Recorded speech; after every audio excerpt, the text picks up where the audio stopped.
Et je crois que, quelles que soient les opinions, quelles que soient les façons de les exprimer, nous aurons tous été, je l'estime, à la hauteur en tout cas du sens de l'engagement qui était le nôtre au moment où nous sommes allés devant les Français. Ça ne veut pas dire qu'on est d'accord. Mais ça veut dire que je suis membre de l'exécutif, Monsieur le Président, et pas aujourd'hui parlementaire, mais je me sens puissamment insulté quand j'entends que des députés cirent les pompes des ministres ou qu'ils ne resteraient pas à la hauteur de leurs engagements parce qu'ils partagent un désaccord sur le fond. On peut être en désaccord sur le fond, mais on doit se respecter.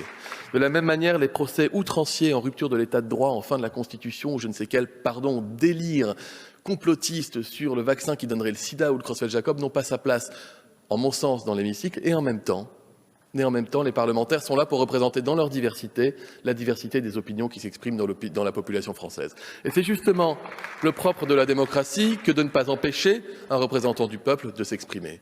Même si on peut, et je le dis notamment pour celles et ceux qui sont en tribune aujourd'hui, qui nous regardent, notamment les plus jeunes d'entre eux, je voudrais rassurer tout le monde, le vaccin n'a jamais donné, ne donnera jamais ni le sida ni le Creutzfeldt-Jakob.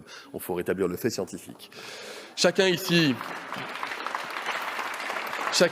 est couvert, et c'est tout à fait normal, par ce qu'on appelle l'immunité parlementaire, et chacun ici peut s'exprimer librement, en sachant très bien que ses paroles, ses propos ne pourront pas être retournés contre lui devant la justice. Mais je le dis néanmoins, parfois les mandats s'arrêtent un jour.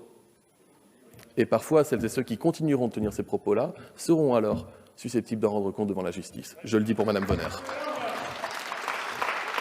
Bref.